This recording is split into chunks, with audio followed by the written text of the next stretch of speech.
La Valentino Rossi Production presenta, in collaborazione con i suonati di Tavuglia, un filmato spettacolare. Valentino Rossi, l'uomo, il pilota, il deficiente, compie 18 anni. The last few years, I've gone on a journey led by a philosophy. It started with the Tao Te Ching, and I've landed at the Bible recently. An appreciation for Stoicism has become a greater appreciation for existentialism. From Epictetus to Nietzsche to Jung, all of which inevitably led me to Jordan B. Peterson. Life is suffering. Right. Indisputable. What do you do about that? You voluntarily accept it and then strive to overcome the suffering that's a consequence of that. And you do that for you, and you do that in a way that makes it better for other people. And the other thing that's so interesting about being alive is that you're all in. No matter what you do, you're all in. This is going to kill you because you're more powerful than you think. Way more powerful than you think. I mean, God only knows what you are in the final analysis. You're blind to your own weaknesses, but you're also blind to your own strengths. That's what you should have been taught in university right from the beginning. It's like, aim at the highest good. Tool yourself into something that can attain it. And go out there and manifest it in the world. Everything that comes your way will be a blessing. Dr. Peterson has a focus in his lectures that really speaks to me, and that is the divinity of individuality and what it means as a human being to maximize your potential. Amongst several other of his well-constructed lessons, I return to this one constantly. Being a good person, a likable person, and a respectable person has always been important to me, as it should. And as I've aged, and who or what I choose to model myself after has evolved intensely, a lot of which has its origins in the artist's sphere. With my discovery of the multitude of philosophies that have shaped my outlook on life to be what it is now, I began to realize that I had become disgusted by the modern artistic world, as very little of it reflected what I had learned, and most of it has dismissed it. I have since distanced myself and relished in what is left of the mutilated IPs I used to enjoy, and untouched more niche ones that had never been picked up to be ruined by the masses.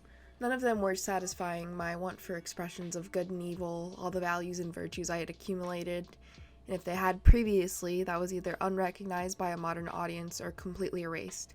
I wanted to find something else. I wanted something that had tension, took risks, and wasn't afraid to scare and offend. The last few years have also brought to my attention that I wanted to feel closer to my parents. Life is temporary, and I want to know them the best I can. So I wanted to participate and understand their interests. One of the most prominent ones was motorcycle racing. I'd watched a lot of races growing up, but it never really clicked.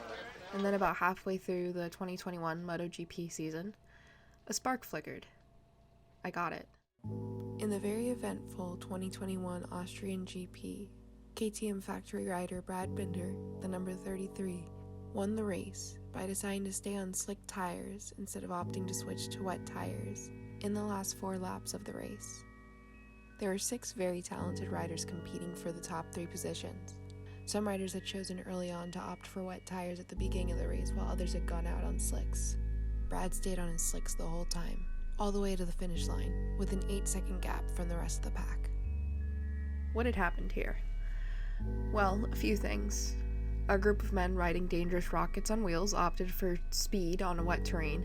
Chaos. But not just that. The human spirit. Thriving in chaos. A model for the best of us. The excellent. To be pushed to your limit, like not beyond it, or maybe even a bit beyond it, you know? And maybe not so far beyond it that you crumble and break and things fall apart, but, you know, could you be pushed to your limit optimally if there wasn't the possibility of falling apart and breaking? Like, that's an open question. How are you ever going to take something seriously if the consequences aren't actually serious?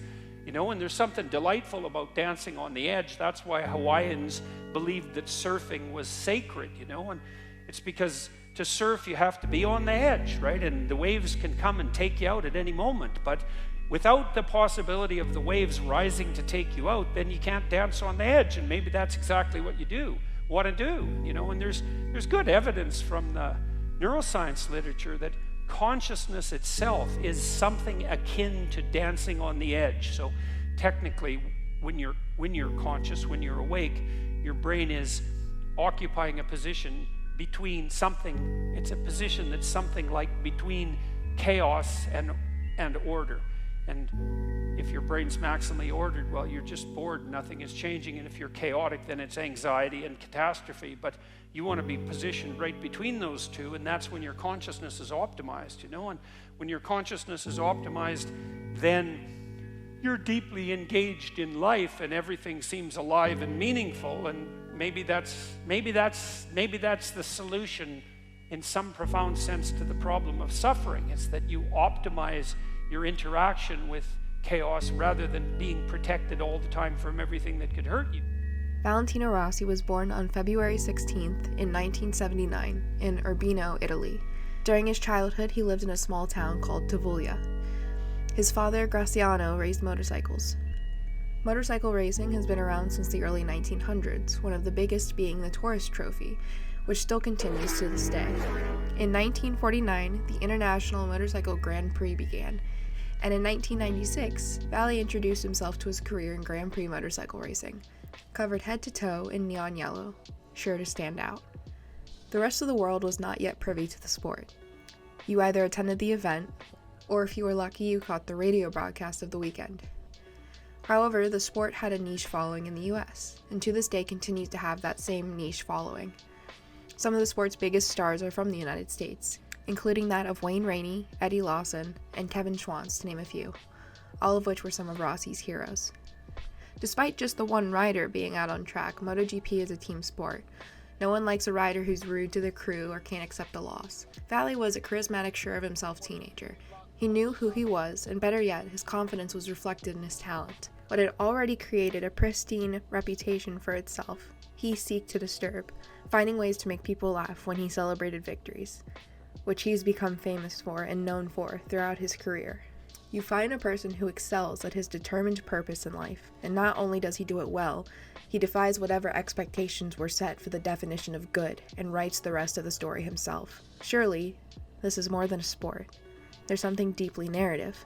MotoGP recognizes this themselves, and when Rossi became the face of the sport, they let him direct it.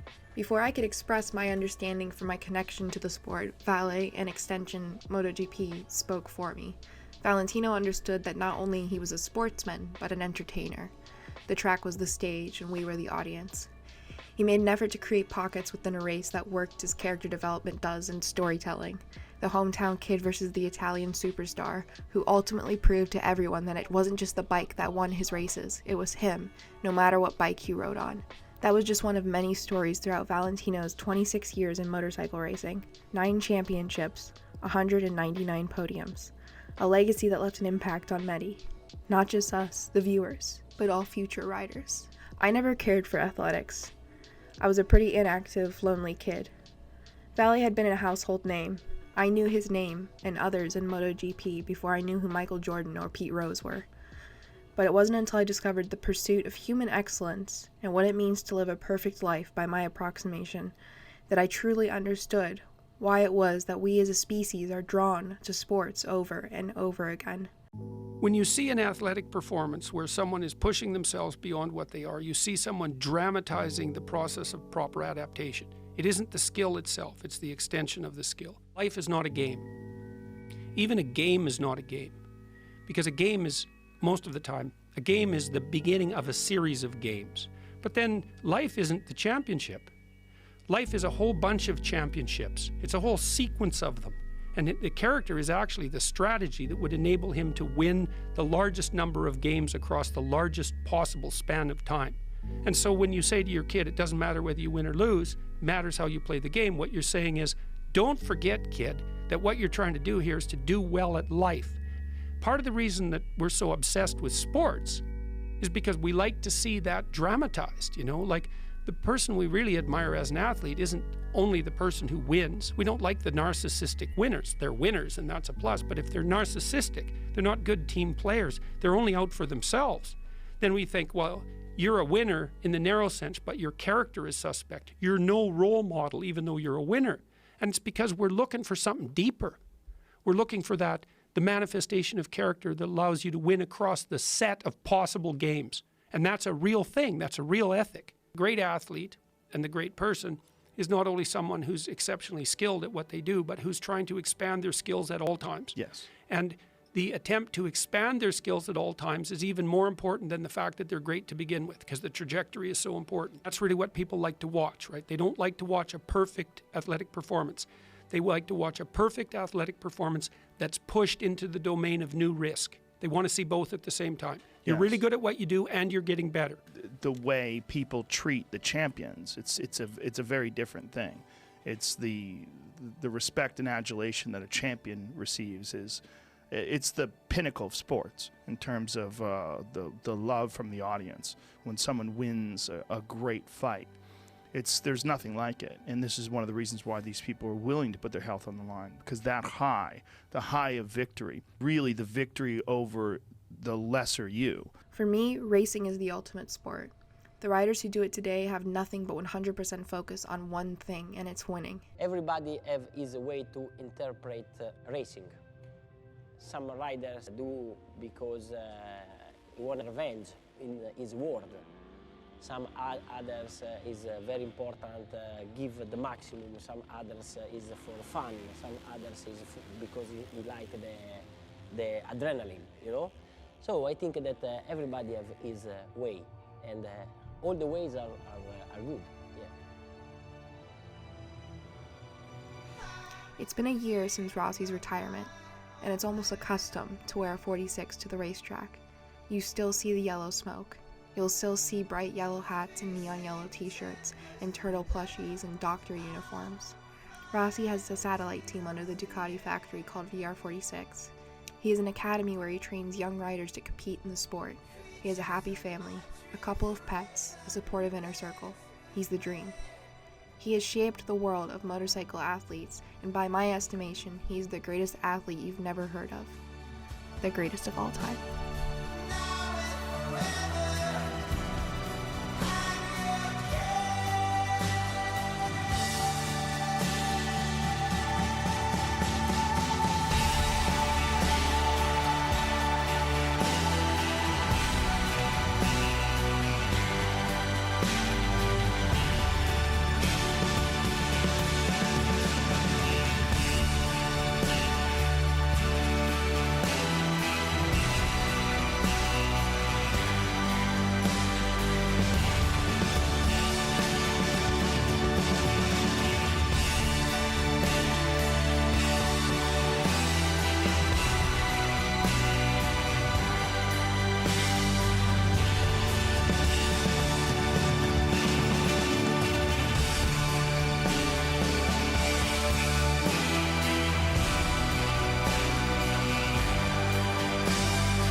But anyway, was great. I enjoy very much. It's a long journey, and was really funny. And is like 25, 26 years in the World Championship. So next year my life will change.